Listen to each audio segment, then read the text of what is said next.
அன்பே சிவம் மனமே குரு என்றுணர்த்திய குருவே போற்றி.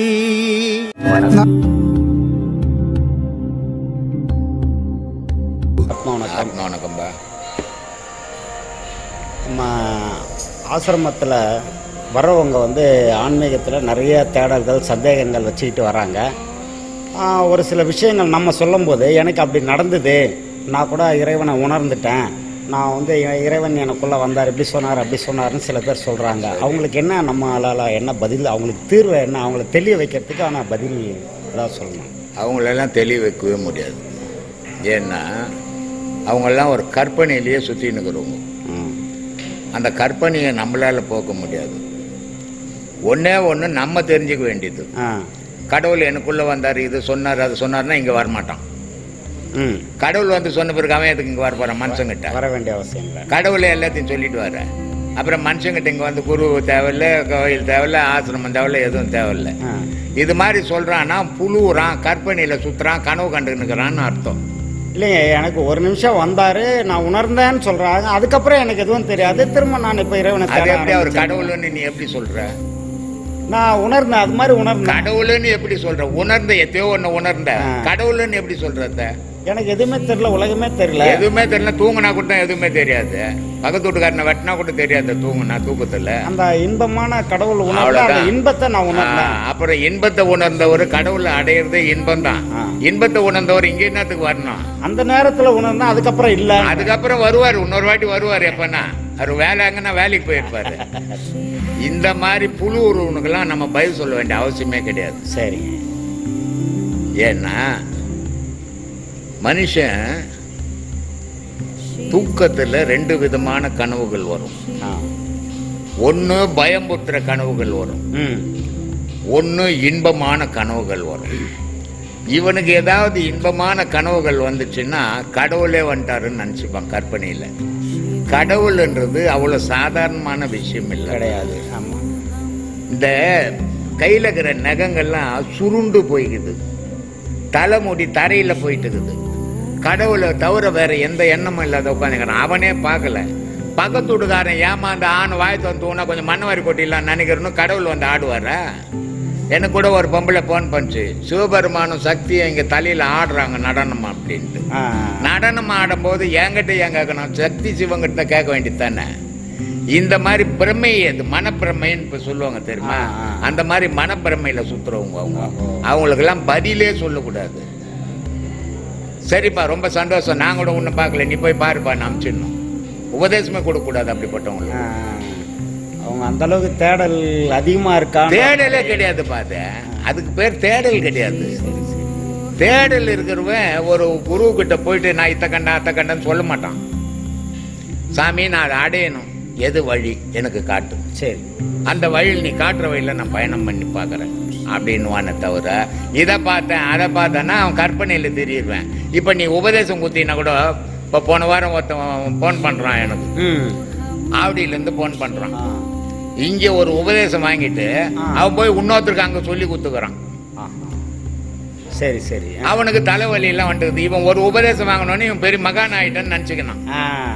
சரி சரி. இன்னொருத்தனுக்கு போய் சொல்லி கொடுத்து தலைவலி எல்லாம் வந்துடுச்சு. அவன் போன் பண்ணான், நமக்கு தெரியாத ஆஸ்பத்திரிக்கு போய் பாருன்ட்டோம். இந்த மாதிரி கற்பனையில் இருக்கிற குருன்றவன் சும்மா இப்படி செய்ய அப்படி செய்யன்றது இல்லை. சரி. அவன் பல விஷயங்களை நான் உபதேசம் கொடுக்க போனேன்னா எப்பவுமே நேராக ஒருத்தரை கூப்பிட்டு உபதேசம் கொடுக்கவே மாட்டேன். சரி. நான் உட்காந்து நான் என்ன செய்யணுமோ செய்துக்கின பிறகுதான் ஒருத்தருக்கு உபதேசம் கொடுப்பேன். ஆமாம், அதான் முறை. பாப்பா நான் உபதேசம் பண்ணேன், நீ அவளுக்கு போல கடலையா இது அள்ளி அள்ளி கொடுக்கறது கிடையாது. அது மாதிரி கொடுக்குறது. இப்போ இந்த பையன் கூட கேட்டான், நான் கூட கேள்வி கேட்டேன். ரோட்டில் போகிறவங்களாம் உட்காந்து கேள்வி கேட்பான். அது வேலை எனக்கு அது இல்லை. இப்போ அவன் வந்தால் பார்க்கணுமே தவிர கேள்வி கேட்கக்கூடாது. இது மாதிரி கற்பனையில் தெரியறவனுக்கெல்லாம் நம்ம பதில் சொல்லிடக்கூடாது. அவங்ககிட்ட ஒரே ஒரு வார்த்தை, நான் இன்னும் கடவுளை பார்க்கல, நீ பார்த்துட்ட, நீ தான் எனக்கு குரு, போயிட்டு வா நீ இன்னும். சரி. மூன்று உலகத்திலே சஞ்சரிக்கக்கூடிய, மூன்று உலகத்தையும் மூன்று காலங்களையும் உணர்ந்த மகான்கள் இருக்காங்களா? ஒருத்தர் கூட கிடையாது. ஒருத்தர் இல்லை. இதுக்கு முன்னாடி நாரதர் இருந்தாருன்னு சொல்றாங்க. யாருங்க நாரதர்ன்றவரே ஒருத்தர் கிடையாது. சரி. நாரதர் என்ற ஒரே கதை. ஆ, ஏன்னா நாரதர் யாருக்குள்ள எனக்கு தெரியாது. என்னப்பா தெரியாதுன்ற? நாரதரை பத்தி சொல்றேன், நாரதரை பத்தி தெரியாது. நாரதர் வந்து பிரம்மாவனுடைய புள்ள. ஆ, பிரம்மான்றவரே ஒருத்தர் கிடையாது, அப்புறம் நாரதர் எப்படி வருவாரு? இதெல்லாம் கதைகள். சரி. மனிதனுக்கு வந்து நேரம் போகணும், சரி, அந்த சரி. தெய்வ பக்தியிலேயே நிக்கணும். அதுக்காக பல கதைகளை புனைஞ்சி வச்சாங்களே தவிர நிஜம் கிடையாது அதெல்லாம். நாரதர் முக்காலமும் உணர்ந்தவருக்கு அழிவு கிடையாது. இப்ப எங்க இருக்கிறார் நாரதர் சொல்லி நான் போய் பார்த்துட்டு வரேன் அவரை. இந்த மாதிரி கற்பனை கதைக்கெல்லாம் நம்ம போகக்கூடாது. நான் சொல்றது என்ன தெரியுமா, எதுவானா இருந்துட்டு போட்டோம், சரி, எந்த கதையானா இருக்கட்டும், உன்னை தேடும். நாரதரே இருந்தாருன்னு வச்சுக்க, இப்ப என்ன பண்ண போற? இல்ல நாரதர் இருக்காரு, அது 3 உலகத்தையும் அறிஞ்சாரு. 3 உலகம் எங்க இருக்குது சொல்லு? ராக்கெட்ல போய் தேடி நிக்கிறான், இன்னும் எங்கேயும் ஒரு உலகம் கூட கிடைக்கல. காலங்கள். அவ்வை அழகா சொல்லுது. இந்த முக்காலம் உணர்ந்தன்னு புழுவுறானுங்களே, அவனுக்கெல்லாம் அவ்வை ஒரு பதில் சொல்லுது. அப்பா, இப்ப நீ வாழ்ந்து நிக்கிற, நீ எதை தேடணும், எதை அடையணும், அதை தேடு. நான் அடுத்த பிறவியில் என்ன ஆக போறேன், முன் பிறவியில் என்ன, அந்த முக்காலத்தை அறிஞ்சு நீ என்ன பண்ண போற? இப்ப வந்து நீ பெரிய பணக்காரன், ஆனா ஞான பாதைக்கு வந்துட்ட, ஞானி ஆயிட்ட, திருப்பி நீ பணக்காரன் ஆவியா? ஆவாததுக்கு ஏன் தேடிங்கிறத? அதனால இந்த முக்காலம் இக்காலம் எல்லாம் பொய்யான காலம். சரி, அதெல்லாம் வேணாம். இப்ப நீ வாழதான் நிஜ காலம். இந்த நிஜ காலத்துல நிஜமான உயிருக்குள்ள உன் எண்ணத்தை செலுத்து. இந்த உலகத்துல இருந்து உன் எண்ணத்தை விலக்கு. இதுதான் தெய்வீகம். சரி, முதல்ல உன்னை தேடு. நீ யாருன்னு தெரியாத, கடவுள் தெரியாது. அதனாலதான் நான் சொல்றது, நீ யாருன்னு உன்னை தேடு. சரி, நீ யாருன்னு உனக்கு தெரிஞ்சு போச்சுன்னா கடவுள் யாருன்னு தெரிஞ்சிட்டோம் அப்படின்னு சொல்லி. சரி, சரி. அதனால நாரதர் இருந்தாரு, அவர் போனாரு, அவர் கதை எழுதினாரு. அந்த கதைங்களே வேணாம். சரி, நம்ம பேசினுக்கிறது போயினுக்கிறது நிஜ பாதை. இது கோவிலுங்கள்ல உட்காந்துக்கின்னு கதை சொல்றதுக்கு உதவும் நாரதர் கதையெல்லாம். ஏதோ பெஞ்சுங்க.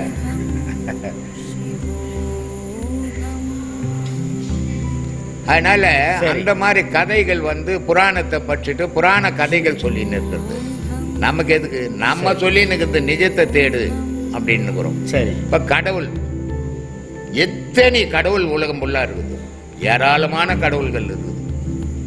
ஆனா இத்தனை கடவுளுக்கு எது கடவுள்னு இன்னும் யாராலையும் சொல்ல முடியல. ஆமா இல்லையா?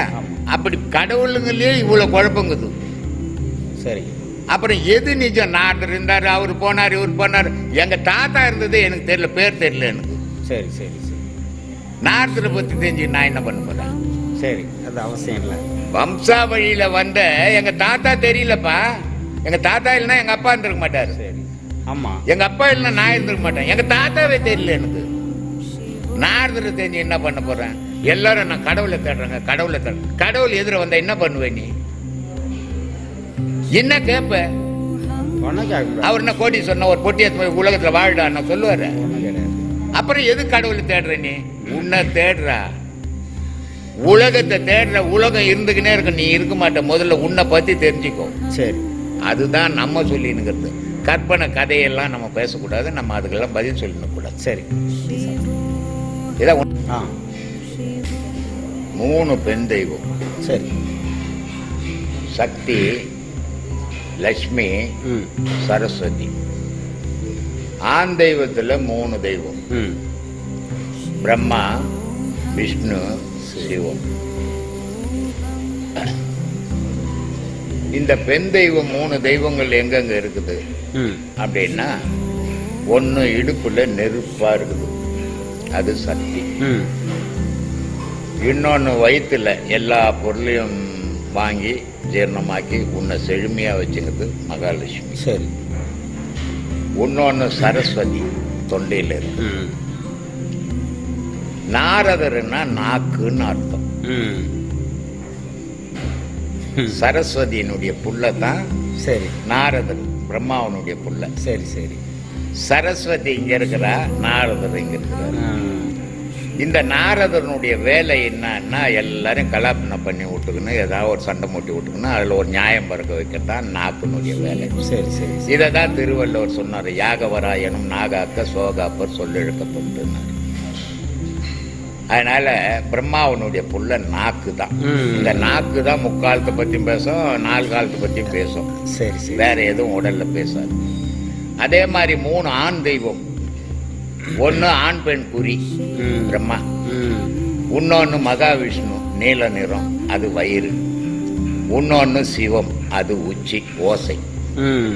இப்படி ஒரு உடல்ல 3 ஆண் தெய்வம் 3 பெண் தெய்வம் இருந்து இயக்குது உடலை. எல்லாமே இந்த உடலை வச்சுதான் தெய்வ வழிபாடு. இதெல்லாம் அறியாததுனால அவங்க பெரியவங்க என்ன பண்ணாங்கன்னா, இவனுக்கு இப்படி எல்லாம் சொன்ன புரிய மாட்டேங்குது, ஒரு கோவில்களை கட்டி வச்சு இந்தந்த தெய்வங்கள்னு வச்சா எப்படியோ ஒன்னு அவன் போய் அதை கும்பிடுவான், அவன் மனிதனா வாழ்வான், இல்லைன்னா அவன் மிருகமா மாறிடுவான், அவனுடைய குணாதிசயங்கள் மிருகமா மாறிடும் அப்படின்றதுக்காக இந்த தெய்வங்களுக்கெல்லாம் கோவிலை கட்டி அதுல பூஜை புனஸ்காரங்களை பண்ணி மனிதர்கள்லாம் அங்க அழைச்சி அவனை பக்குவப்படுத்துறதுக்கு கட்டினதுதான் கோவில்கள். ஆனா எல்லா தெய்வங்களும் மனிதனுடைய உடலுக்குள்ளதாங்க. அதனால தான் கடவுள் உனக்குள்ளுகிறாரு நான் சொல்லிங்கிறேன் சாமி. சரிங்க, சொல்லு ஐயா. இந்த ஆன்மீக பாதையில சரி எல்லாருமே மனிதனா பிறந்தா கடவுளை அடையணும், கடவுளை தேடணும்ன்ற குறிக்கோளுக்காக தான் மனிதனாவே பிறவி எடுத்திருக்காங்க அப்படின்னு சொல்றோம் நம்ம. அப்படி கடவுளை தேட வர்றவங்க சிலர் சில பிரச்சனைகளை சந்திக்க வேண்டியிருக்கு. சில அதான் ஆன்மீக பாதையில் வரும்போது சில பிரச்சனைகளை சந்திக்க வேண்டிய சூழ்நிலை ஏற்படுது. சரி, இப்போ அந்த மாதிரி நேரத்தில் அவங்க மனநிலை எப்படி இருக்கும், எப்படி மாறி போடா கடவுளாவது எதுவும் தேவையில்லை, நம்ம இருக்கிற மாதிரி இருந்துக்கலாம் போலான்ற மாதிரி ஒரு எண்ணம் வந்துருமா அவங்களுக்கு? அதனால கடவுளுக்கு நஷ்டம், கடவுளுக்கு எந்த நஷ்டமும் இல்லை, ஆனா அந்த அவனுக்கு நஷ்டம் தானே. அப்படி ஒரு நஷ்டம். கடவுள் என்றது நீ கூப்பிட்டா வர்றதில்லை, கடவுள் என்றது அவ்வளவு ஈஸியாட்டுறது இல்லை. அதனால்தான் இன்ப துன்பத்துக்கு அப்பாற்பட்டவன் கடவுள். நீ எந்த மகானாவது சொகுசா கடவுளை அணிஞ்சுக்கிறான் நான் சொல்லு. ஆனா நீ வீட்டுல பொண்டாட்டி புள்ளக்குட்டி குழந்தை குட்டி 100 ஏக்கரா சொத்து வச்சுன்னு கடவுள் வருவார் உனக்கு? சொத்து எதுவுமே இல்ல, எதுவுமே இல்லன்னா நீ வச்சுக்கல, உனக்கு கிடைக்கல, சோறு கிடைக்க, டெய்லி வேலை செய்யற வெட்டி செய்யற பொண்டாட்டி எல்லாம் கட்டிக்கினே, அப்புறம் எங்க கடவுளை தேடுறது? 10 ரூபாய் தான் சொல்லுங்க, 10 ரூபா சம்பாரிச்சு கடவுளை தேடணும்னு வரான், ஏதோ அந்த காசு தொலைஞ்சிச்சு, அவனுக்கு வர முடியல, பயணம் தடைப்படுது, போச்சு, அவனோட நிலை என்ன இருக்கும்? இந்த வாட்டி போச்சு, அடுத்த வாட்டி நான் அதை அடையிறேன்றோம் வைராக்கியம் இருக்கிறவன். வைராக்கியம் இருக்கு, வைராக்கியங்கிறவன் இந்த வாட்டி சரி இல்லாம போகுது. ஒவ்வொரு முறையும் லண்டன்ல இருந்து ஏர்போர்ட் பிளைன வரல, விட முடியல, அதனால அவங்க கடவுளாச்சு கத்திரிக்காய் வச்சு உட்காந்து பண்ணா எப்ப பிளைட் விடுவான்னு காத்துங்கிறோம். அந்த மாதிரி 10 ரூபாய் இப்ப தொலைஞ்சு போச்சு, நீ வர முடியல, அடுத்த வாட்டி 10 ரூபாய் சம்பாதிச்சுன்னு வா, உண்மையான எண்ணம் இருந்தா உனக்கு. இந்த வாட்டி போச்சு கிடைக்கல, போகும்போது தடையாயி போச்சு, அதனால இனிமேல் நான் போக மாட்டேன்னா உனக்கு அதில் நாட்டம் இல்லைன்னு அர்த்தம். நாட்டம் இருந்தா சில ஏமாற்றங்கள் இருக்கு. ஏமாற்றங்களே வராது கடவுள் விஷயத்துல, உலக விஷயத்துல உனக்கு 1000 ஏமாற்றங்கள் வரும். இப்ப நம்ம ஒரு சில ஆசிரமத்தங்கள் எல்லாம் படிக்கிறோம், அதெல்லாம் ஆசிரமம் இன்னொரு ஆசிரமம் கதையை நமக்கு நத்துக்கு இல்ல, அங்க அந்த மாதிரி வந்து சிக்கல்கள், அதுக்கு அது ஒண்ணும் பண்ண முடியாது. அவங்க மனநிலை எந்த அளவுக்கு பாதிச்சிருக்கோம், அதுக்கு என்ன வழி? அது அவங்களா தேடிக்கிறது, விதி, அதுக்கு பேர் தான் சொல்றது. அதனால மற்ற ஆசிரமங்களை பத்தி நம்ம பேசக்கூடாது. ஏன்னா ஒவ்வொரு ஆசிரமும் ஒவ்வொரு விதமா இருக்கும். ஏன்னா அவங்க பாதிக்கப்பட்டுறாங்க, பாதிக்கப்பட்டோம் அங்க போய் கேட்கணும், இல்ல நம்ம கிட்ட வந்து சொல்லி பயன் கிடையாது, நம்ம கேட்கவும் முடியாது. இப்போ 2 வாரத்துக்கு முன்ன ஒரு 2 பேர் வந்தாங்க ஆசிரமத்துக்கு, ஒரு வயசானவங்க 2 பேரும் வந்து அழுதுக்குனே வந்து உட்கார்ந்தாங்க. என்ன சொன்னாங்கன்னா, டொனேஷன் கொண்டு வந்து இவர்கிட்ட உங்ககிட்ட தானே கேட்டாங்க, டொனேஷன் கொடுக்கணும்னாங்க. அது எப்படி கொடுக்கணும்னாங்க, அது கொடுக்கறதும் கொடுக்காதும் உங்க சௌகரியம், விருப்பப்பட்டா கொடுங்க, விருப்பம் விட்டுடுங்க, இங்க கட்டாயமே கிடையாது எதுவும் அப்படின்னு. இல்ல பாடியில எனக்கு ஒரு வீடு இருக்குது, வீடை ஒன்னாலும் ஆசிரமத்துக்கு எழுதி கொடுத்துட்றேன், இல்ல நீங்க வித்து கொடுக்க சொன்னாலும் வித்து கொடுத்துட்றேன் அப்படின்னா. ஏன் இந்த முடிவுக்கு போனாங்க அவங்க? விரக்தி. இதை எப்போ வந்தது விரக்தி? இப்பதான் வந்திருக்கும். எப்படி வந்தது? அப்போ உனக்கு உண்மையா கடவுள் மேல நினைப்பு இல்லை. நினைப்பு இருந்தா நீ இளமையிலே இதை என் வீடு வானாங்க, நீங்க எடுத்துங்க, நான் கடவுளை தேடுறேன்னு வந்திருப்பேன். இல்ல அது எப்படி வரும்? அப்படி வரும், அது தேவையில்லை, கடவுள் தேவையில்லை, அப்ப தேவையில்லை. அதான் அப்படிப்பட்ட கடவுள் எப்பவுமே கிடைக்க மாட்டான், எப்பவுமே வர மாட்டான்பா. இல்ல ஏக்கம் கடவுள்ன்றது நீ எப்போ உதப்படுற, எப்போ ஊர்ல ஒண்ணு இல்லாத போற, அப்ப போய் கடவுளை தேடுறது இல்ல. கடவுள்ன்றது உனக்குள்ளே ஊறி ஏங்கிக்கினே இருக்கணும். அது விரக்தி வரும்போது, உனக்கு உபதிரம் வரும்போது கடவுளை தேடுறான்னா அவன் வந்து கடவுளை தேடுறவன் கிடையாது, தனக்கு பாதுகாப்பு தேடுறான்னு அர்த்தம். தெரியாது இருக்காங்களா? தெரியாம எவனுமே கிடையாதுப்பா. இருக்கிறாங்க. சாப்பிட யாருமே ஒரு ஆளை காட்டு பார்க்கலாம் தெரியாது. அவங்களுக்கு வந்து அவசியம். இப்போ நீங்க சொன்ன மாதிரி இவருக்கு வந்து புத்தர் வந்து கடைசி வரைக்கும் அவரு புத்தர் வேற, புத்தர் மகாராஜா இல்ல யாரும் அவர் கடவுளே தெரியக்கூடாது, உலக விஷயமே தெரியக்கூடாது, உள்ளே வச்சிருந்தாங்க அவரை. ஆமா, அது மாதிரி எவ்வளவு பேர் இருக்கிறாங்க. அந்த மாதிரி புத்தர் ஆவியா நீ? ஆவியா? ஆக முடியாது. நீ ஓடி ஓடி ஊர்ல துடி சம்பாதிச்சுங்கிற. புத்தர் வந்து எதுவுமே வேணான்னு உட்கார்ந்தாரு. அவரையும் இவங்களையும் ஒப்பிடக்கூடாது. அவர் அது மாதிரி ஒருத்தன் கூட கிடையாதுப்பா. ஒரு சில ஒரே ஒரு ஆளை காட்டு பார்க்கலாம். ஒரே ஒரு ஆள் சொல்லு நீ. யாருன்னா ஒருத்தன ஊர்ல, எந்த ஊர்லயாவது சொல்லு பார்க்கலாம்.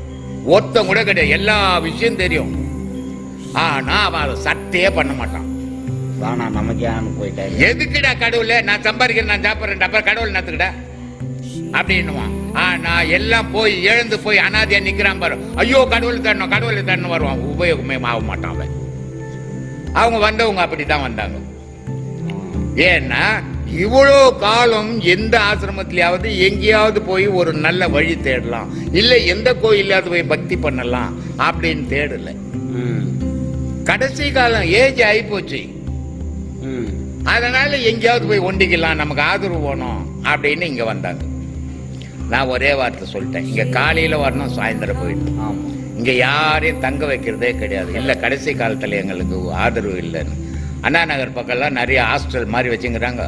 வித்து அங்க கட்டிட்டீங்கன்னா அவங்களே சாவர வரைக்கும் சோறு போட்டு எடுத்து போட்டுடுவாங்க. அது மாதிரி இடத்துக்கு போயிடுங்க, இங்க அதுக்கு இடமே கிடையாது அப்படின்ட்டு. சரி சரி. ஏன் அப்ப கேட்டேன் நான், ஏன் உங்களுக்கு பிள்ளைங்க இல்லையான்ட்டு. அப்ப அவங்க சொல்றாங்க, பிள்ளைங்க நல்லா இருக்குன்னு நாங்க எல்லாத்தையும் அழிச்சோம். ஒரு புள்ள அமெரிக்கால இருக்கிறான், ஒரு புள்ள இங்க இருக்கிறான். ஸ்டேஷன் வரைக்கும் போய் எங்களுக்கும் நாங்க உங்களுக்கு பிள்ளைங்க இல்லை, நீங்க எங்களுக்கு அம்மா அப்பா இல்லைன்னு எழுதி கொடுத்துட்டு போயிட்டாங்க. அப்போ நீ எப்போ வர ஆசிரமங்குதுன்னு, எப்ப வர கடவுள் வருதுன்ட்டு விரக்தி இல்ல. நீ உபயோகம் ஆக மாட்ட உலகத்துக்குன்னும் போது வர. கடவுள்கிட்ட உபயோகமாகட்ட, மனுஷங்கிட்ட உபயோகமாகல, கடவுள்கிட்ட எங்க உபயோகமாக. கடவுள்கிட்ட இளமையில இருந்தே அதுல ஊறணும் நீ. அப்பதான் கடவுள் ஒரு பார்வை உன்னை பார்ப்பான். நீ ஊரெல்லாம் சுத்திட்டு, ஊர்லாம் சம்பாதிச்சுட்டு, ஊர்லாம் ஏமாத்தி போட்ட, கடவுள் கட்சி காலத்துல என்னால எதுவும் பண்ண முடியாத கடவுள் கிட்ட போனா கடவுளுக்கு உனக்கு சம்பந்தமே கிடையாது. அது எப்படி ஐயா? குடும்பம் இருக்கு, கல்யாணம் பண்ணிக்கிறாங்க, குடும்பம் இருக்கு, பொண்டாட்டி பிள்ளைங்களை பார்த்து எல்லாம் இருக்கு, கடமைகள் இருக்கு, கடமை அதையே செய்ய முடிச்சுட்டு அப்புறம் இங்க வருவோம். உதவ மாட்டேன் நீ, ஊசாக மாட்டேன். அதை விட்டு வரணுமா? ஒண்ணு கடவுள் ஒண்ணு எல்லாத்தையும் இழக்கணியா நீ? அப்படி எப்படி இழக்க முடியாது, இழக்க முடியாது. கடவுள் உன்னை கூப்பிடவே இல்லை. யார கூப்பிட்டாங்க? கடவுள். நீ கூப்பிட்டா எல்லாரும் வராங்க. வந்தீங்கன்னா உபயோகமாவாத உட்காந்துக்கணும். செத்தப்பா மாதிரி தான் இருப்பேன். ஆசை உனக்கு ஊட்டையே விடாதியா? உன்னை ஊடே விட, பொண்டாட்டி விட மாட்டா, புள்ள விட மாட்டா, பாசம் விட. எங்க முடிப்ப? சாவர வரைக்கும் முடிக்க முடியாது. எப்போ நீ 4 புள்ளைய பெத்துட்டியோ உன் மனம் அந்த பிள்ளைங்க மேலதான் இருக்குமே தவிர கடவுள் மேல இருக்காது. சும்மா ஏமாத்தின்னு ஒன்னா இருக்கலாம். அப்ப எப்படி ஐயா இது? குடும்பம் இருந்து குழந்தைங்க இருந்தா அவங்க கடவுள் ஒன்ன குடும்பம் பொண்டாட்டி சாவடிச்சுட்டு வாயா, வந்துடுறோமே, சாவடிச்சுட்டு வான்ற. எல்லாம் முடிச்சுட்டு என்னால எதுக்கும் உதவாதும் போது வரேன்றிய, அது என்ன நியாயம்? நான் ஏற்கனவே சொல்லிக்கிறேன், கடவுள் ஓணும்னா விந்து ஓணும், விந்து இல்லைன்னா கடவுள் கிடையாதுன்னு சொல்லிட்டு நீ எல்லாத்தையும் முடிச்சு போட்டு காலி சட்டி தூக்கி நீங்க வந்தீங்கன்னா என்ன இருக்கும்? இல்ல சட்டியில இருந்தா தானே அகப்பிக்கு வரும். கடவுள் கிட்ட இருக்கே வாங்கிக்கலாம். கடவுள் உங்ககிட்ட இருந்தா கடவுளை எடுப்பாரு உன்னை. இது எப்படி? ஆமா, கடவுள் என்றவரு அப்படிதான். நீ நல்லா இருக்கும் போது, வாலிபமா இருக்கும் போது எல்லாத்தையும் அடக்க தெரிஞ்சால் கடவுள் உண்டு. எல்லாத்தையும் இழக்க தெரிஞ்சிட்ட பிறகு கடவுள் வரமாட்டாரு. உனக்கும் கடவுளுக்கும் சம்பந்தமே கிடையாது. அது மூடத்தானோன்னு சொல்லுவேன் நான். கடவுள் ஒரு கையில, குடும்பம் ஒரு கையில, அப்படிதான் வரும். ஆமா, கடவுள் சரி. கடவுளே நீ பிடிக்கலையா? ஒரு 2 கையிலும் குடும்பத்தையே பிடிச்சிக்கணும். ஐயோ ஐயோ நீ திஞ்சிட்ட. கொஞ்ச நாள் பிடிச்சிட்டு இருந்தா, கொஞ்ச நாள் இல்ல, கடைசி வரைக்கும் பிடிச்சிட்ட. இப்போ உன் கையே இல்ல உனக்கு. இப்போ கடவுள் வேணும்னு வந்த, அதனால கடவுள் கிடைக்காது, ஒருபோதும் கிடைக்காது. ஏமாத்தின்னு ஒன்னா இருக்கலாம். கடவுள் என்ற பேச்சுக்கே இடம் கிடையாது. உனக்கும் கடவுளுக்கும் சம்பந்தமே கிடையாது. அப்ப எல்லாருமே பட்டினத்தார் மாதிரி ஆயிட முடியும். ஆவாதானே? கோடிக்கணக்கான பணத்தை பட்டினத்தார் மகானுப்பா, மகானு மனுஷனாவனாயிரேன். மனுஷனாவே இல்லையே நீ, அடிமையா இல்ல. இல்ல இல்ல, முடிச்சுட்டு நீ வந்தீங்கன்னா உபயோக மாட்டேன். இப்போ ஒரு 18 வயசு பையன் ஓட்டப்பந்தயம் ஓடுறான். ஆமா, அவன் ஒரு இலக்குக்கு ஓடுறான். நீ 60 வயசு, எல்லாத்தையும் நான் முடிச்சுட்டுங்க, நான் கூட அவன் கூட ஓட முடியுமா? முடியாது. அப்ப உன்னால முடியாது. இனிமேல் கடவுள்கிட்ட ஓட தெரியணும். ஓட தெரியாத உபயோகம் இல்லாத போயிடுவான். இதான் கடவுள் வழிபாடு. கடவுள் வழிபாடுன்றது இளமையிலிருந்து உதயமாகணும். கடைசி காலத்துல உபயோகமான மண்ணுக்கு தான் உதவுமே தவிர கடவுளுக்கு உதவாது. ஆசை 3 விஷயம்தான் கடவுளை அடையறதுக்கு வழி. இந்த 3 எவன் ஒருத்தன் முக்கியமா பிடிக்கிறானோ அவனுக்கும் கடவுளுக்கும் தொடர்பே கிடையாது. இது ஊர்ஜிதமா எழுதி வச்சுக்கணும். ஆசை, பாசம், காமம். இந்த காமம் கூட குறிப்பிட்ட வயசு போனவன போயிடும். பாசம் சுடுகாட்டுக்கு போகும்போது கூட போவாது. அது இருக்கிற வரைக்கும் கடவுளுக்கும் உனக்கும் சம்பந்தமே கிடையாது. கடவுள் மறுப்பாளர்கள்லாம் இருந்தாங்கல்ல ஐயா, இருக்கட்டும். அவங்கெல்லாம் வந்து கடைசி காலத்துல நல்லபடியா நிறைய விஷயங்களை செய்துட்டு போனாங்க இந்த உலகத்துக்காக. அவங்க பேர் இன்னைய வரைக்கும் இருக்கு. அவங்க அப்படின்னா கடவுள் மறுப்பாளர். அவங்க உலகம் இருக்கிற வரைக்கும் அவங்க பேர் நிலைக்கிற அளவுக்கு சிலதை செய்து எப்படி முடிஞ்சது அவங்களால? அதனாலதான் தாய்மான் சாமி சொல்றாரு, எந்து உந்துன்னு வழக்காட்ட அது எதுடானா அதுவே கடவுள் தாண்டா அப்படின்னு. கடவுள் மறுப்பாளன்னு சொன்னானே, சொன்னதே கடவுள் தான். இவன் இல்ல, இவன் தான் படுத்துங்க போயிட்ட உடனே கடவுள் போன உடனே என்ன ஆனா படுக்கை ஆயிட்டான். அப்ப பேசுனது செய்தது எல்லாமே கடவுள் தான், நீ இல்ல. அவன் கடவுள் மறுப்பாளனா இருக்கட்டும், இல்ல கடவுள் ஆதரவாளனா இருக்கட்டும், யாரா இருந்தாலும் எந்த செயலும் இறைவன் இருக்கிற வரைக்கும் தான் நீ உன்னால் செய்ய முடியும். இறைவன் உன்னை விட்டு விலகுனா நீ எந்த செயலும் செய்ய மாட்ட, மண்ணுக்கு தான் போவ. மறுப்பாளன் உலகத்துக்கு சொல்லுவேன், நீ உண்மைக்கு சொல்ல முடியுமா? கடவுள் மறுப்பாளன் அம்மாவை போய் கும்பிடுற, தலைவரை போய் கும்பிடுற. கடவுள் மறுப்பாளன் செத்தவனே இல்லையே, நீ ஏன் போய் கும்பிட்டுங்கிற? கும்பிட்டு ஆவணண்டா நீ, உன் தலையெழுத்து அதான். செத்ததும் கடவுள், கும்பிடுறதும் கடவுள், பிறந்ததும் கடவுள், சாகிறதும் கடவுள். எல்லாமே கடவுள் வாழற வரைக்கும் தான் மனிதன் நடமாட்டம். கடவுள் அவனை விட்டு போனா அவன் இருக்க மாட்டான். சொல்லு, கடவுள் மறுப்பாளன்றவன் மறுபிறவி கிடையாதியா? கடவுள் கிடையாதியானா? செத்தவனை போய் எங்க கும்பிட்டுக்கணும்? அவங்க அம்மா ஏன் கும்பிட்டுக்கணும்? அவங்க அப்பனை ஏன் கும்பிட்டுக்கணும்? அவன் தான் போயிட்டான. இது உலகத்தை ஏமாத்துற விஷயம். எல்லாரும் கையெழுத்து கடவுளை கும்பிட்டே ஆகணும். உலகத்துல இருக்கிற அத்தனை உயிரினமும் மனிதனமும். அது மனுஷனை ஏமாத்தின்னுக்கலாம், கடவுளை ஏமாத்த முடியாது. கடவுளை ஏமாத்தினா நீ அவன் போனா நீ இருக்க மாட்ட உலகத்துல. கடவுள் உனக்குள்ள வாழற வரைக்கும் தான் இந்த உலகத்துல உன் நடமாட்டம், உன் பேச்சு, உன் ஆற்றல், உன் செயல் எல்லாம் சரி. கடவுள் உன்னை விட்டு போனான்னா நீ இல்லை இல்லையா? அதனால ஒவ்வொரு கடவுள் கடவுளே இல்லைன்னு கடவுள் தான் சொல்லுது. கடவுள் இருக்குதுன்னு கடவுள் தான் சொல்லுது. கோயில எங்கேயாவது சாமி கட்டிக்கிச்சா? இல்ல, நாம தான் கட்டுறோம். நம்ம இல்ல, கடவுள் தான் கட்டுது. கடவுள் தான் கும்பிட்டுங்குது. மனிதனுக்குள்ளதான் கடவுள் சொல்லி. எல்லா செயலுக்கும் காரணம் மனிதன் தான். மனிதனுக்குள்ள இருக்கிற இறைவன் தான். அதனால இறைவன் ஒருத்தன் இல்லைன்னா உயிரினன் ஒண்ணு இருக்காது. நல்லது கெட்டது எல்லாத்துக்கும் உள்ள இருக்கிற இறைவன் தான் எல்லாத்துக்கும். அப்போ சில செயல்கள் துன்பத்துக்கும் இன்பத்துக்கும் காரணம் வேண நீ செய்த பாவம். ஆமா, அதுதானே நல்வினை தீவினை, இந்த மூச்சு தானே. ஐயா, கடவுள் உலகத்தை இயக்குறான், நம்மளையும் கடவுள் தான் இயக்குறான். அப்ப நல்வினை தீவினையும் கடவுள் தானே இயக்குறான். இதுதான் சொன்னேன். கடவுள்ன்றது வேற, ஆண்டவன்றது வேறன்னு சொன்னேன். ஆண்டவன்றவன் உனக்குள்ள இருக்கிறவன் சரி, கடவுள் என்றும் உலகத்தை இயக்குறவன் சரி. உனக்கு உன் ஆண்டவனுக்கு எவ்வளவு சக்திக்குதோ அதுக்கேற்ற மாதிரி தான் நீ ஏற்கிறோம்.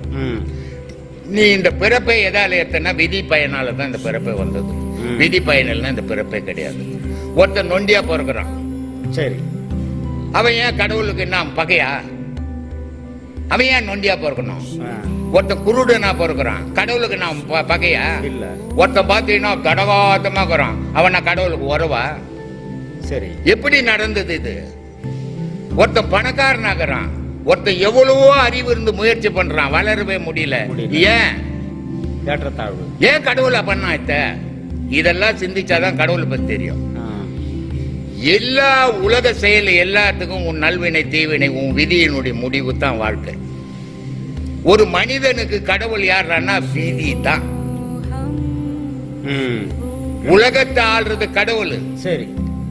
உன்னை ஆள்றது ஆண்டவன். இந்த ஆண்டவன் தான் விதியா இருக்கிறான் உனக்குள்ளவே. ஆ. நீ செய்த நன்மை தீமைக்கு ஏத்த மாதிரி இந்த உலகத்துல உன்னை உலக விடுறான், வாழ விடுறான். அந்த தீமையை நீ அழிச்சிட்டீன்னா, நல்லவனா போயிட்டேன்னா அடுத்த பிறப்பு சுத்தமா பிறகுற. இந்த தீமையில இன்னும் தீமை செய்துன்னா அடுத்த பிறப்புல இன்னும் பாவமா போயிடுற. சரி சரி. இதுக்கு முடிவு நீயே எழுதுகிற. இறைவன் இங்க எழுதுறதில்லை. ஆ. இறைவன் எழுதுனா இந்துக்களுக்கு மட்டும் எழுதுவானா, உலகத்துல இருக்கிற மனிதனுக்கு எல்லாம் எழுத மாட்டானா, வெள்ளக்காரனுக்கு எழுத மாட்டானா, முஸ்லீமுக்கு எழுத மாட்டானா? எல்லாருக்கும் தான் எழுதணும். அப்ப அவனுக்கு ஏன் இல்ல இத மாதிரி பேசல? ஆ. எல்லா மனிதருக்குள்ளவும் கடவுள் இல்ல, எல்லா மனிதருக்குள்ளவும் ஆண்டவன் இருக்கிறான். ஆண்டவன்றவன் வேற, கடவுள் என்றவன் வேற. அதை தான் ஏற்கனவே சொல்லிக்கிறேன். ஆண்டவன்றவன் யாரு, கடவுள் என்றவன் யாரு அப்படின்னா, கடவுள் என்றவன் பேரரசன், சரி. ஆண்டவன்றவன் சிற்றரசன் மாதிரி. ஆமா. அப்போ இந்த உடலுக்கு இந்த உடல் என்ற ஊரை ஆள்றவன் ஆண்டவன். இந்த உடலுக்கு என்ன தேவையோ அவன் தான் கொடுத்துன்னுக்குறான், கிடைக்கலன்னா விட்டுறான். இவன் என்ன பண்றான், பேரரசங்கிட்ட போய் கெஞ்சுறான் கடவுள் கிட்ட, எப்படி மனித வடிவில். அப்போ கடவுள் பாக்குறான், இவனுக்கு கொடுக்கவே கொடுங்க, ரொம்ப திமிர் பிடிச்சவன், விட்டுறான் கை, நீ பிச்சை தின்னுக்கிற. இதுதான் நடந்துன்னு உலகத்துல. இதெல்லாம் அறியாம கடவுளை பத்தி அறிய முடியாது. இவ்வளவு சிக்கல்கள் இருக்குது. எப்போ இது அந்த மாதிரி இருக்கும்போது சில நல்ல விஷயங்கள் நடக்காம பிரச்சனைகள் வரக்கூடிய நேரத்திலேயாவது கடவுள் வரமாட்டான். கடவுள் என்ன சொல்றான், நீ என்னப்பா பண்ண போற, நான் திருட போறேன் சாமி, நல்லா திருடு, நான் துணையாக்குறேன் கடவுள் சொல்றான். நீ என்னப்பா பண்ண போற, நான் ஊரெல்லாம் அழிக்க போறேன் சாமி, நல்லா அழி, கடவுள் எல்லாம் சொல்றேன். கடவுள் என்ன சொல்றான், சாமி நான் நல்லதையே செய்ய போறேன், நல்லதையே செய், நீ நல்லவனாவே இரு. உன் மனம் எதுவா எதை நினைக்குதோ கடவுள் அதுக்கு உறுதுணையாக்குறான். இல்லன்னா நீ கடவுளை திட்டுற. நான் நினைச்சேன் இதெல்லாம் கடவுள் இதெல்லாம் பண்ணுவே இல்லையா அப்படின்னு கடவுளுக்கு இல்லையா, உன் கூட தானே இருக்கிறான் அவன். நீ சொல்றதெல்லாம் அவன் கேட்டு நிக்கிறான். எல்லாத்தையும் அழிச்சிட்டு உதப்படுற, சாமி நான் நல்லா நல்லா உதப்பட்டு கடவுள். அப்போ நீ உன்னுடைய செயலுக்கு ஏத்த மாதிரி தண்டனை இந்த உலகத்துல அனுபவிக்கிற. உன் செயலுக்கு ஏத்த மாதிரி அந்த ஆண்டவன் உனக்கு ஒத்து வச்சுன்னுறான். ஒரு மனமாகப்பட்டது, மனம் என்ற பொருள் வேற, மனம் என்ற பொருள் வேற, ஆன்மா என்ற பொருள் வேற. ஆமா.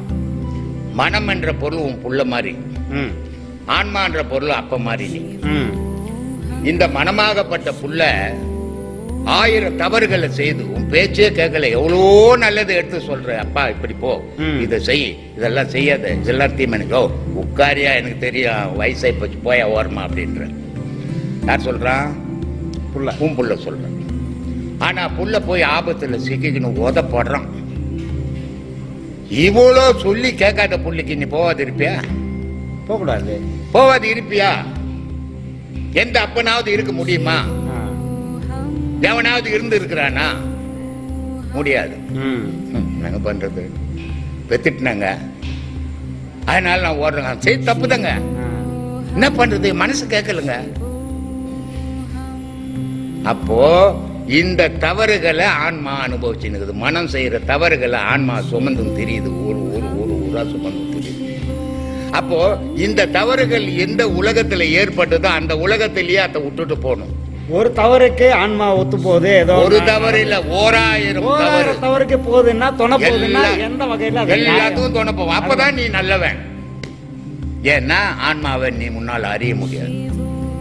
அறியும் போது மனம் இருக்காது, மனம் இல்லாத போது தவறு இருக்காது. இவ்வளவு சிக்கல்களுக்கு சேப்பா சும்மா கடவுள்ன்றது ஏதோ வாயில பேசிட்டு புக்கில் படிச்சுட்டு போறதில்ல. ஆமா, பெரும்பாடு அது.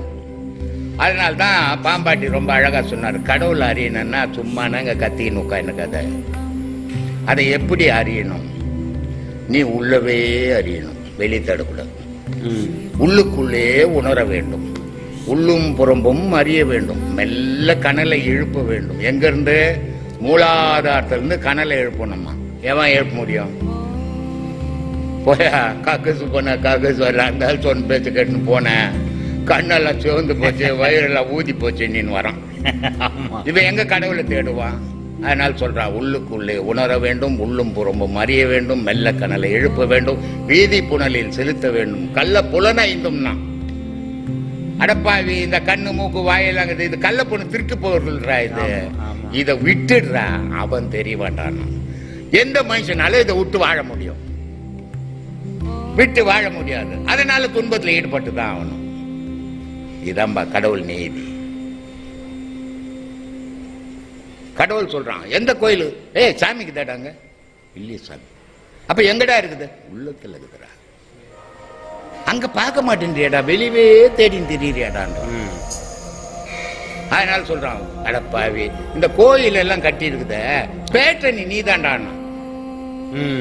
கோவிலுக்கு பேட்டனி நீ தாண்டானா. அதனால சொல்றான், ஊனுடல் ஒரு பெருங்கோவில், உள்ளம் ஒரு ஆலயம். ஆமா, கள்ள புனலீக்கி கருத்தோடு இருப்போருக்கு தெல்ல தெளிவான பரஞ்சோதி தோன்றும். அப்போ உள்ளுக்குள்ளவே தேடுறவனுக்கு மட்டும்தான் கடவுள் தெரியும். ஊரெல்லாம் தேடுறவனு கடவுள் தெரியும். ஆள் தான் தெரியும், கோயில் தான் தெரியும். இதான் சாமி வழிபாடு. சரி சரி. இது கடினம், ரொம்ப கடினம். சரி, இப்ப ஒரு பாடம் கொடுக்குற நீ. ஆமா, அவன் போய் உட்கார்றான். ஏங்க 10 நிமிஷம் பண்ணுங்க, இங்கெல்லாம் வழி எடுக்குதுங்க, ஓடிடுறான். ஆமா, நல்லா இருக்கலான்னு இந்த ஆளுகிட்ட வந்தா கண்ணெல்லாம் தண்ணி போட்டு விற்க சோர்ந்து போச்சுப்பா, போப்பா அப்படின்னு ஓடுறான். அப்போ அவன் கடவுளை தேடினான்னா, என்னையே நான் இழக்கிறேன், இறைவா நீ வேணும். இந்த உலகத்துல நான் எதை ஒன்னாலும் இழப்பேன், உன்னை இழக்க மாட்டேன்ற தைரியம் வேணும். அவனுக்கு மட்டும்தான் கடவுள் சாத்தியமே தவிர, உலக விஷயம் எல்லாம் எனக்கு ஓணுங்க, கடவுள் என்ன விட பரவாயில்லன்ற கடவுள் வராது. சரிங்க ஐயா, இந்த பாடம் ரொம்ப கடினமா தான் இருக்குது அப்படின்றாங்க. ஆமா, பட்டினத்தர சொல்றாரு, அட்டாங்க யோகமும் ஆதாரமாறும் அவித்தை ஐந்தும் விட்டேறி போன வெளிதனில வியப்பொண்டு கண்டேன்றாரு. அப்ப இதெல்லாம் பண்ணாதான் விட்டேறி போய் வெளிதனில போய் அந்த வியப்பை காண முடியுமா? அவர் என்ன சொல்றாரு அதை நல்லா கவனிக்கணும். அட்டாங்க யோகமும் ஆதாரமாறும் அவித்தை ஐந்தும் விட்டேறி போன வெளிதனிலே வேப்பொன்று கண்டேன். ஆமா, வட்டாகி செம்மதில் பாலூர உண்டு எட்டாத பேரின்பம் என்ன விழுங்கியதேனர். அப்ப என்ன சொல்றாரு, ஏன்பா இந்த அட்டாங்க யோகம் பண்ணா போய் கடவுளை பார்த்துடலாமா? பார்க்க முடியாதுமா. சரி, இந்த அவித்தை 5 அடக்கி வச்சு நான் கடவுளை பார்க்க முடியாது. அப்புறம் இதெல்லாம் ஏன் நான் செய்யணும்? இதெல்லாம் செய்தா நான் கடவுளை பார்க்க முடியாதுன்னும் போது, அப்ப நான் இதெல்லாம் ஏற்றுறேன். இதெல்லாம் செய்யறது உன் மன அடங்கத்துக்கு. இதெல்லாம் செய்யறது உன் மனம் அடங்கிறதுக்கு. மனம் அடங்குனா கடவுளை பார்க்கலாம். மனம் அடங்காத மனம் இருக்கிற வரையும் கடவுளை பார்க்க கூடாது. மனம் போய் ஆன்மாவுல எப்போ இணையுதோ அப்ப கடவுள் காட்சி. எப்போ ஆன்மாவுல இருந்து மனம் பிரியுதோ கடவுள் பிரிஞ்சிடும். இதான் கண்டவர் விண்டதில்லை, விண்டவர் கண்டதில்லை. இப்படி இருக்கு சாமி. மனம் போய் ஆன்மால இணைஞ்சா கடவுள் காட்சி. மனம் ஆன்மாவுல இருந்து பிரிஞ்சா உலக காட்சி. அடைஞ்சதுக்கு அப்புறம் எதுக்காக பிரியும் உலகத்துக்காக. இருக்கிறதுக்கு என்ன? இப்போ நான் நீங்க பேசின்னு இருக்கிறேன், நான் ஏன் பிரியணும்? நான் ஆரம்பத்துல பண்ணது ஒண்டியா போயிடணும், நம்மளுக்கு யாருக்கும் தெரியக்கூடாதுன்னு தான் ஏன் பண்ணேன். ஆனா இறைவன் என்ன பண்ணிட்டான், தள்ளி விட்டுட்டான். இந்த தள்ளி விட்டதால இந்த 30 வருஷமா கத்தின்னுக்கிறேன். இந்த 30 வருஷமா கத்தந்தால குறைஞ்சது 6 கோடி பேர் வெளிநாட்டுல ரசிக்கிறாங்க. இங்க ஒரு 5000 சீடர்கள் ஏற்பட்டாங்க. நான் பேசலன்னா எங்க ஏற்பட்டிருப்பாங்க சொல்லு? அப்போ இறைவன், நான் சுயநலவாதின்னு சொல்றேனே, இததான் சொல்றேன். இறைவனை நான் தேடி போனேன், இறைவன் என்ன வெளியே தள்ளிட்டான், அதனால நான் இங்க கத்துறேன். இப்போ இறைவனும் சுயநலவாதி, உலகத்துக்கு என்ன பத்தி பேசுறான்னு தள்ளிட்டான், நானும் என்னுடைய புகழுக்காக பேசிக்கிறேன் இல்லையா? அப்ப இவ்வளவு பேர் நான் பேசும் தொட்டா இவ்வளவு பேர் தெளிவடைஞ்சாங்க. இப்ப அந்த மதுரையில இருந்து வந்துக்கிறாங்க ஒரு அம்மா. அந்த அம்மா அந்த காலேஜ் ப்ரொஃபஸரா இருந்தவங்களாம். சரி, அவங்க குருநாதர் வேலையை எழுதி கொண்டாங்களாம், எழுதி கொடுத்துட்டாங்களாம். ஆனா எதையும் தெரிஞ்சுக்கல அப்படின்னு இப்ப என்கிட்ட அழுது விடை கேட்கறாங்க. அப்ப விடை சொன்ன பிறகு இப்படி ஒரு விடை எப்படி சாமி சொல்றீங்க அப்படின்றாங்க. ஆனா ப்ரொஃபஸர் அவங்க படிச்சவங்க, நான் படிக்காதவன், எப்படி விடை சொல்ல முடிஞ்சது? ஆன்மாவோட இணைஞ்சம்பார், அங்க கட்ச விடைய மனம் பிரிஞ்ச உடனே இங்க எல்லாருக்கிட்டும் பேசிக்கிறேன். அப்படி பிரியலன்னா இது பேச முடியாது. வெறும் மனசை வச்சு நீங்க பேச முடியாது. இப்ப இவ்வளவு பேர் கேள்வி கேட்டேன், எல்லாம் ஏந்து ஓடிட்டாங்க. ம். ஆனா கேள்வி கேட்கறது ஈஸி, யார் வேணாலும் கேட்கலாம். பதில் சொல்றது அவ்வளவு சாதாரணமான விஷயம் இல்லை. ஆனா நான் இவ்வளவு சாதாரணமா சொல்லின்னுக்கிறேன்னு சொன்னா அந்த ஆன்மாவுல இருந்து மனம் பிரிஞ்சு வந்ததால பேசிங்க. மனமா இருந்ததுன்னா என்னால பேச முடியாது. இதான் வித்தியாசம். இதெல்லாம் அனுபவிச்சால் மட்டும்தான் தெரியுமே தவிர வார்த்தையால சொல்லியோ படிச்சியோ தெரிஞ்சுக்க முடியாத விஷயம். சுயமா அனுபவிக்கணும். அதனால்தான் சொல்றது, உலகத்திலேயே உண்மை எதுன்னா அனுபவம் தான், மற்றதெல்லாம் போய் தான். சரி. அனுபவம் மட்டும்தான் சத்தியம். இப்போ உன் காலில் ஒரு அடிபட்டுச்சு, அந்த அடியினுடைய வலி எப்படி இருக்கும்னு நான் சொல்லும் போது அது அவ்வளவு உன்னிப்பா ஆர்வமா சொல்ல மாட்டேன், சொல்ல முடியாது. ஆனா உன்னால சொல்ல முடியும், ஏன்னா அனுபவிச்சது. அதனால அனுபவம் போய் கிடையாது. அதனாலதான் சொல்றது, உலகத்துல எதுடா மெய்யானதுன்னா அனுபவம் தான் மெய்யானது, சத்தியமானது. மீதில எல்லாம் பொய் கலந்துருக்கும். அனுபவத்துல பொய்யே கலக்காது. அனுபவத்தை மிகைப்படுத்தி சொல்றது, மிகைப்பட்டான். புழுவாண்டின்னு பேர் வருது அவனுக்கு. அவனுக்கு ஒரு பேர் இருக்குதப்பா, புழுவாண்டின்னுட்டு. அதனால அது புழுவது இல்ல. சரி சரி. அனுபவம் நீ சொல்லும் போது உன்னுடைய அனுபவத்தை, அந்த அனுபவத்துல நீ அடுத்தவனுக்கு சொல்றது இருக்கட்டும், உனக்கு அது பொய் கிடையாது. நீ அனுபவிச்சது உனக்கு பொய் கிடையாது இல்லையா? நீ அடுத்தவங்கிட்ட பொய் சொல்லி நிப்ப, ஆனா உனக்கு அது பொய் இல்ல, சத்தியமானது தானே, உண்மைதானே அது. அந்த மாதிரி ஒவ்வொரு மனிதனுடைய அனுபவம் தான் சத்தியமானது. அதனால்தான் கடவுளை பத்தி படிச்சோ இல்ல பேசியோ தெரிஞ்சுக்க முடியாத விஷயம். அனுபவிச்சு உணர்ந்துதான் அனுபவிக்கணும். நீ அனுபவிச்சுன்னா அந்த அனுபவத்துல கிடைக்கிறது தான் உண்மையான அனுபவம். உணரணும், இறைவனா உணரணும்.